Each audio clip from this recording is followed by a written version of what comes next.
Hey, everyone. Welcome to Locked On Lakers for Monday. Brian Kamenetsky, Andy Kamenetsky. Media Day is Monday. What do you want to hear from Darvin Ham, Rob Pelinka, LeBron James, and the rest? That's next on Locked On Lakers. You are Locked On Lakers, your daily Los Angeles Lakers podcast. Part of the Locked On Podcast Network, your team every day.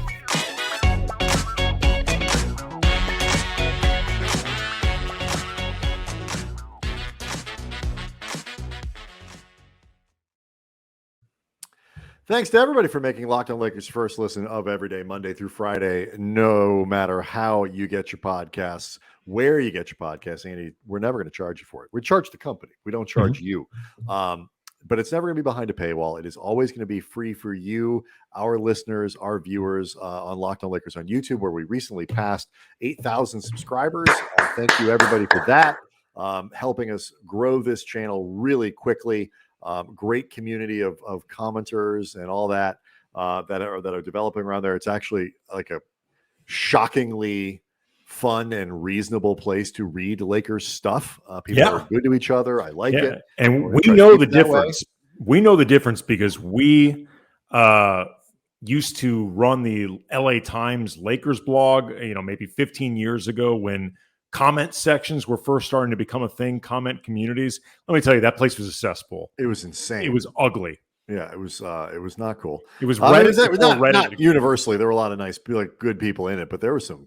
No, they were good people stuck in a cesspool. Yeah, it happens. I mean, if you're a good person who just gets wrongly relocated to hell, you're still in hell. Yeah, hell's hell. You're just a good person there. So, Media Day is for many people. By the time you hear this podcast, Andy and I will be there. We'll be in the building in El Segundo, milling about and asking questions to the Lakers and to management, to Darvin Ham, and all that. The season is here. It is officially the off-season podcasts are over. The on-season podcasts are beginning. It is a welcome change from all the speculation this summer. So we'll get to a bunch of questions that we want to ask. We're hoping that other people do the kinds of things that we want to hear from Ham, from LeBron James, from Rob Pelinka as they speak on Monday, and what answers we would like to those questions. But let's start here, Andy, because Russell Westbrook, this was a surprise to me. I didn't expect this necessarily. Adrian Wojnarowski at ESPN has a story that went up on Sunday, correct? From an interview with Russ. And it's not necessarily a big, long feature or anything like that, but there is some honest talk, it seems like, there from Russ. He's quoted at length in the story. And, certainly a couple things stuck out to me. But I'll let you pick, kind of the first starting point. What, comments or quotes from Russ that you found really interesting here?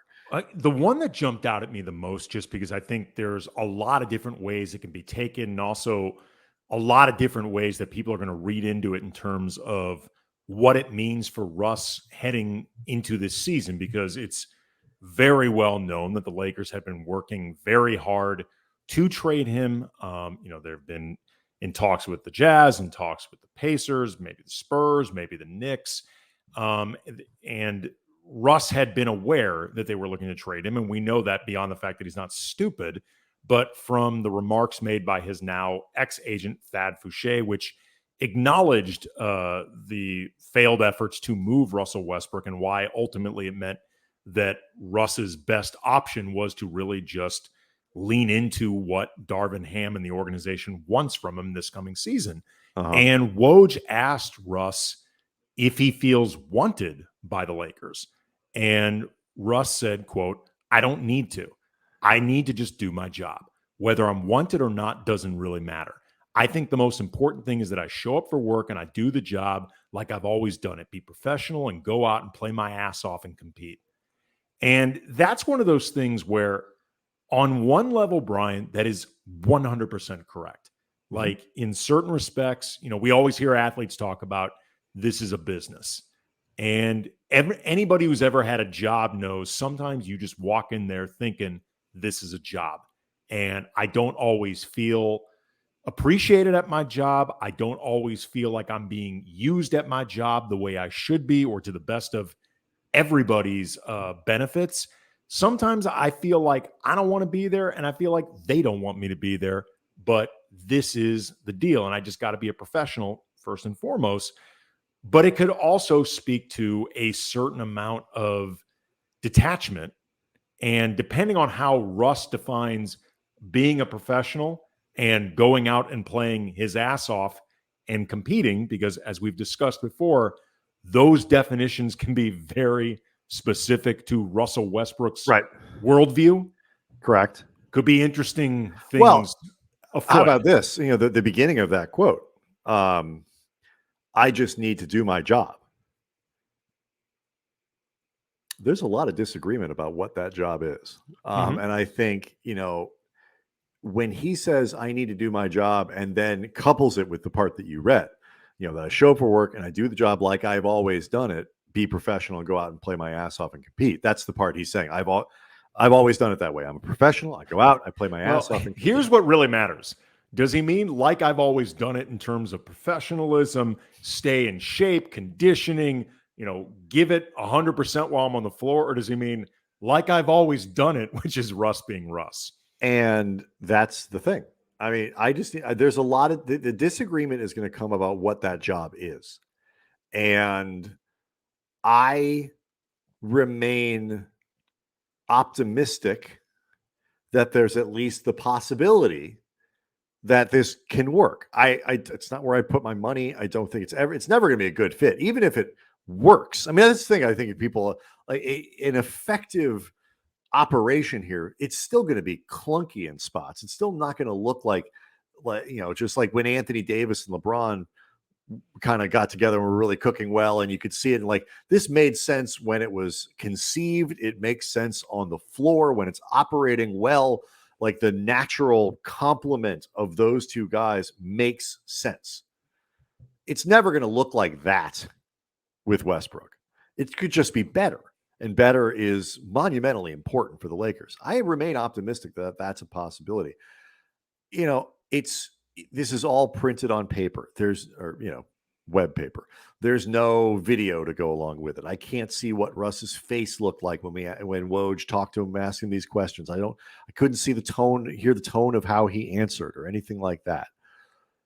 And it's hard to tell from this interview if this is Westbrook open to change, so to speak, or raising the same kind of walls that he's always had that are going to be problematic, and that will be the thing that keeps this from working. Because, if that quote could mean, if I'm asked to come off the bench, I'm going to be professional, I'm going to play hard, I'm going to do my job, and I'm going to go do it.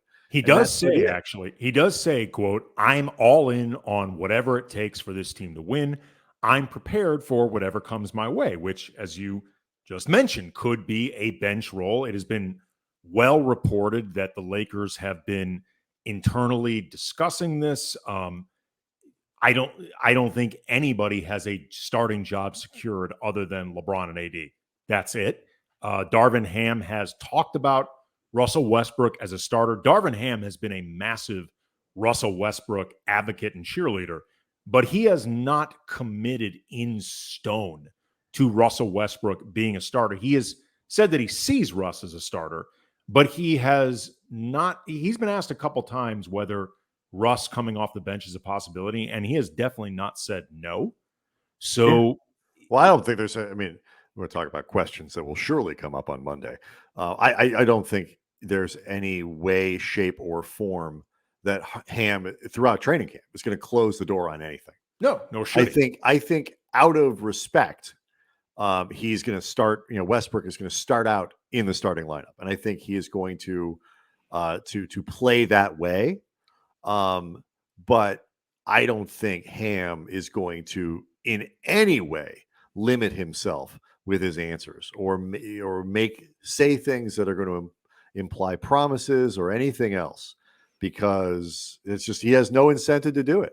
This is he has Russ. No leverage in this situation, and if the Lakers ask him to come off the bench and he doesn't, and he puts up a fight, it's the fallout's going to be on Russ. It's not going to be on the Lakers. No. A couple other things that stuck out here that I want to get to.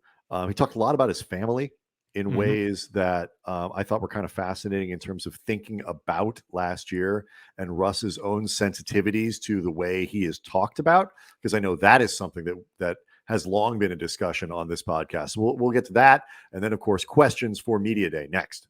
Locked On Lakers brought to you by BetOnline, your number one source for all your pro and college football betting needs and sports info this season. Find all the latest league developments, game matchups, news, and podcasts. BetOnline is also your continued source for all your sporting wagering information, including live betting, esports, and scores, the fastest, easiest way to check in on all your favorite sports and events, including MLB, MMA, boxing, and golf, but also the NBA. Locked On Lakers, folks. And if you want to lay down some early action on the 2023 season, BetOnline has you covered. The Lakers currently down to 22-1 for winning the championship. I guess Vegas is now convinced Russ will, in fact, be there for a while. Anthony Davis, 20-1 for Defensive Player of the Year. He is behind Rudy Gobert, Draymond Green, Bam Adebayo, Joel Embiid, the reigning Defensive Player of the Year, Marcus Smart, but also guys like Robert Williams, Time Lord, Jaren Jackson Jr., they're both going to be out to start this season. They are injured. Anthony Davis should take that very personally. Darvin Ham getting 18-1 odds for Coach of the Year. So head to the website today, use your mobile device, learn more about the trends in action, bet online where the game starts. So before we get to a couple of these other things that Russ said that I thought were interesting, when he says, I'm all in on whatever it takes, do you believe him? Because it's interesting too. He says, I'm not even close to being done. I'm super grateful and blessed to be able to go compete year after year. And that's all I can do is prepare myself, my mind, my body for as long as I can play. I think the general consensus is if he wants to keep playing, he's going to have to adjust to the idea that he's no longer going to be the frontline guy, the superstar, the 1A on a decent team, a halfway decent team, or any team for that matter. So when he says, I'm all in on whatever it takes to win, and he follows it with that as part of the same interview, how much, Andy, do you buy the idea that he really is all in on doing whatever it takes to win? I need to see it to believe it. I mean, Russell Westbrook defines all in very specific ways. I mean, I think Russell Westbrook defines it as playing all in on my style of play and being all in on Russell Westbrook being Russell Westbrook. You know, I mean, I still remember at his last exit interview, you know, the Scorched Earth Festivus session, I asked him about the adjustments that Frank Vogel asked of him, because Russ spent the entire year talking about playing outside of his comfort zone, being asked to do things that he really didn't feel played to his strengths. And it was pretty obvious to me and to you, and I think anybody paying attention, that he didn't like it. And I asked Russ these things that, if nothing else, in his mind, he did, these adjustments. Did you do them with your arms wrapped around it, or did you do it because you were asked to do it? Because there's a difference. And Russ completely understood what I was asking. And he said that not only did he embrace these changes, he's always been the guy that has done the most adjusting on every team he's ever been a part of. So he's used to adjusting. I don't know what planet Russ has been playing basketball on. Yeah. Like, maybe this is what's going on in like the NBA's Earth 2, but like on Earth 1, where you and I cover this team and cover the league and have covered all of, you know, we've seen Russ's entire career. I don't know what the hell he's talking about. So, but would you, and I agree with you, would you agree though that those two things are related? You know, the idea that, you know, I can play for a long time, I want to play, you know, with all that kind of stuff, and I am all in on being a team. But if he wants to do the first part of that, he has to show and demonstrate that he actually is all in on being a team player and doing what it takes to win, if he wants to be able to extend his career in the way that he is seeming to imply in that quote. Well, or play as long as he thinks he's capable of playing. They are related, I think, from the outside looking in. I think in the way other people around the league and people who cover the league observe the situation. Again, here on Earth 1. Right. They are connected that way. If you're asking me if I think Russ sees that same connection, again, I need to see what he does on the court this year. Like, I'm not even talking about whether or not he can be successful in doing it. I think there are certain ways Russ can be more successful trying to become more of a, I don't know, team-centric version of even the guy that he's always been. Mm-hmm. I think there's going to be certain things that he just doesn't do as well as you'd hope. But as far as the willingness and the connection in terms of extending his career, I have no idea if he understands it or not. Because to be honest, this has been pretty apparent for a few years. Yeah. And Russ hasn't seemed to understand it. But I did, at the point you're making, though, even just showing the willingness to try, even if it doesn't work well, I think teams will look at that and say, okay, as he continues to work on it, as he gets better at it, he can evolve, and any bit of it helps. The other part that I thought was interesting, and we did a show, I don't know if it was last week, I forget exactly when it was. We were talking sort of about empathy that people might have for Westbrook, because it was after the Pet Bev introductory press conference, and he's there and he's throwing the towel at Pat, you wipe your sweat off, and they do the awkward bro hug. And it's like, it was almost so awkward for Russ that people were like, I kind of feel like bad. I feel a little like sympathetic, a little empathetic at the very least. He talked a lot about the challenge that it was to have his family see him get booed, see the response, see, the glares at the grocery store and all this other stuff. He says, the only thing that affected me was the impact it had on the people closest to me, my mom, my dad, wife, brother, close friends. We've never had to deal with that as a family. That was the most difficult thing, being booed in the arena and having my kids here. Being able to play at home, that became a dream come true. But honestly, I didn't look forward to it as much for me as I did all the people I grew up with, people in the community, but it wasn't exactly how I planned it to be, to say the least. I do think he's downplaying a little bit on what it meant to him to play at home and how much it hurt him, the failure to launch, so to speak. But I also don't think he's being disingenuous at all when he talks about how challenging it was kind of for him to watch the people who really are also excited for him to be back, family, friend, because he pointed out they haven't been able to go to a lot of games. And I think this is something that's interesting. The family couldn't go because of COVID, because of other things. So they haven't been able to experience his career in the same way that I think, it had been to that point where it's much more of a family affair and all that kind of stuff. So when they finally get that opportunity and it's just a disaster and a hostile disaster, I can see why that was a weighing factor. It's interesting. I'm not saying you're wrong in terms of what I completely agree with you in terms of the weight this had on Russ watching his family and close friends experience this year for him, like the people that truly care about him and love him, and then also dealt with some of that hostility firsthand and frankly, fans being out of pocket. Right. And there's a specific reason that I think it's part of that, but and we'll see. I'm curious if you hit it. I absolutely agree that affected Russ. What I thought was interesting though, in terms of what it meant for Russ to come back, I actually wonder if some of the stuff that we've talked about, and I know that you in particular have said felt like defense mechanisms for Russ, talking about how, being a Laker, he didn't have big expectations, it butts up against some stuff he said early in the season.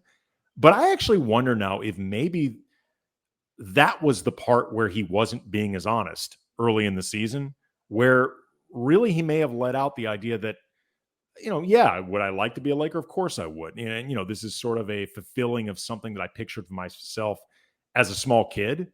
But really it was about coming home. And it really was about being closer to my network and being able to do more hands-on the work that I do with different organizations. Yeah, look, Russ is a community guy. Why should Westbrook be different than LeBron in that sense? Or like, a lesser example, but like Otto Porter Jr.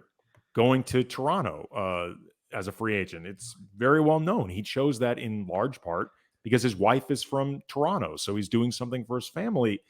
Russ has been in the league long enough that maybe the idea of however big a childhood dream playing for the Lakers would have been when he was a child or a teenager, maybe even at UCLA, he's been in here long enough for that to kind of fade. And it just got me thinking. I don't see Russ's sort of defense mechanism so much wrapped up in, I'm playing for the Lakers. It's the purple and gold. Like, no, I think you have a lot of, I think there's a lot in there that's probably true. It is different to do that when you're 30, going in your age 33 season, like he was last year, versus when you're 24, 25. So like, it would have been different. Kobe was still whatever. I think Russ generally cares much more about what people think, particularly in terms of his court performance, than he likes to let on. I think there's a lot of defense mechanisms that go up there. And what I think is specific to last year and specific to watching his family and specific to all these other things is I think he was embarrassed. Because in all other years, and you could, even in this interview with Woj, and Russ is not, I think, big on just letting down the wall here in any forum. But I feel like at his core, he understood that he wasn't playing well, and he was playing well below. He acknowledged it in his piece, right? But even in ways that go deeper, that like at a deeper level, even than like this sort of.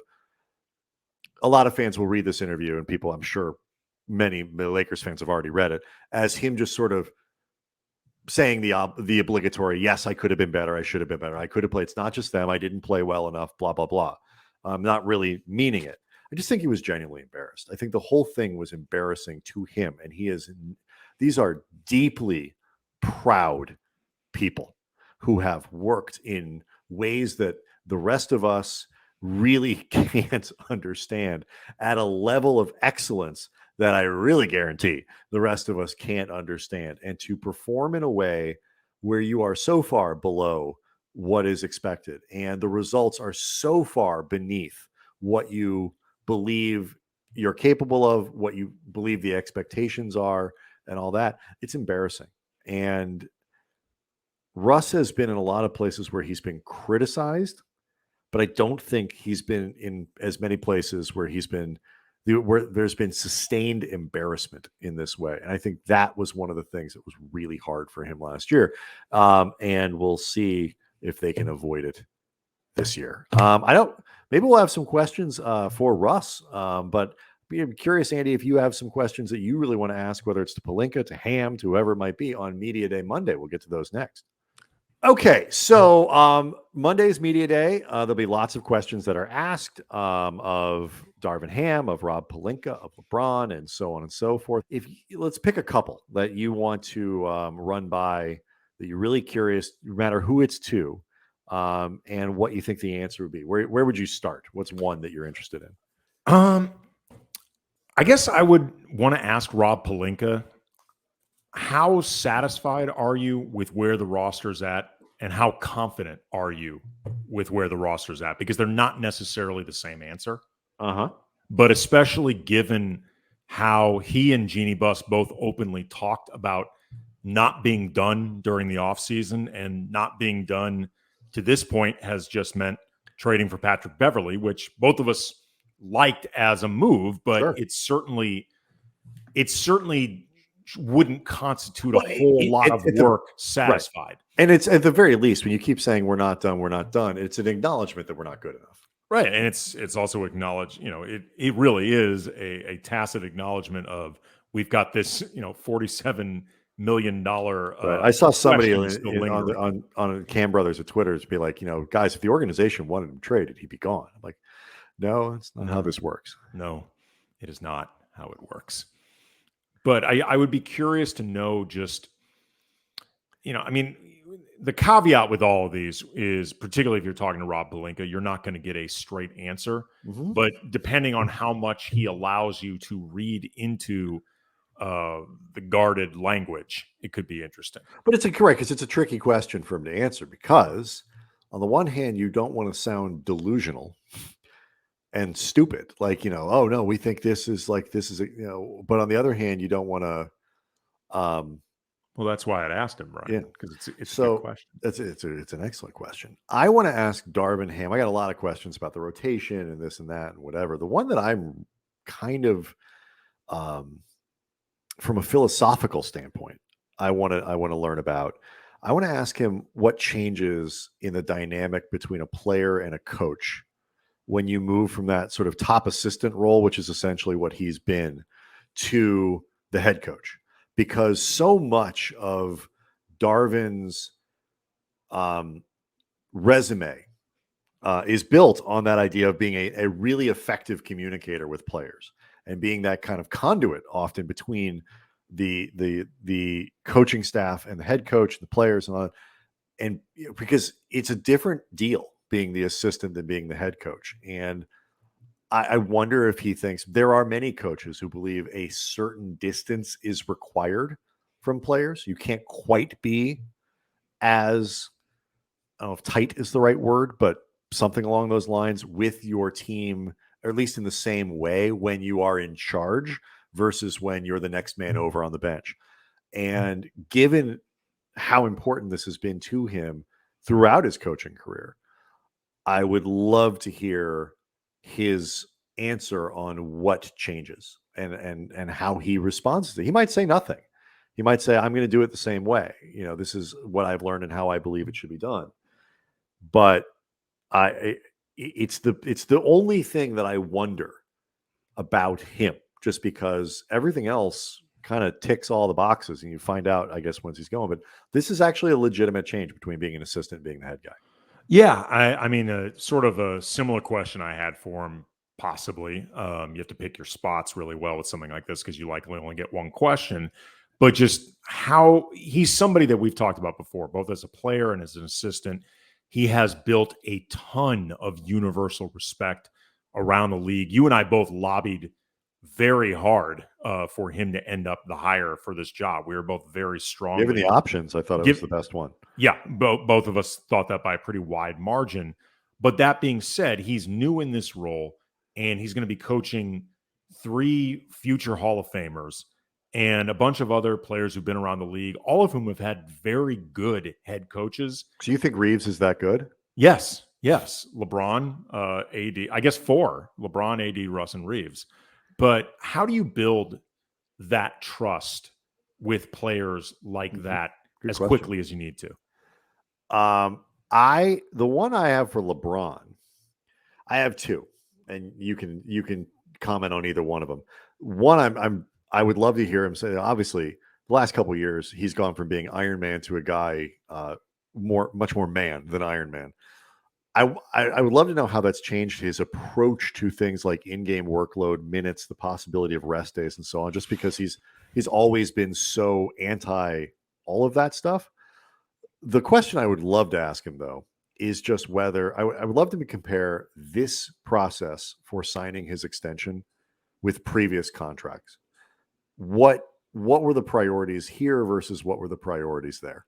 I don't think you'll get a straight answer to that, but I think the answer, were he to be completely honest, would be very revealing. And I suspect it would be stuff about my family, stuff about, my comfort plays a lot bigger role now than it did then, because I don't have anything to prove to anybody. Yeah, as opposed to needing to win another title. That's why whenever I hear a lot of media and people that we know who cover the league, cover the Lakers, that we both really respect a lot.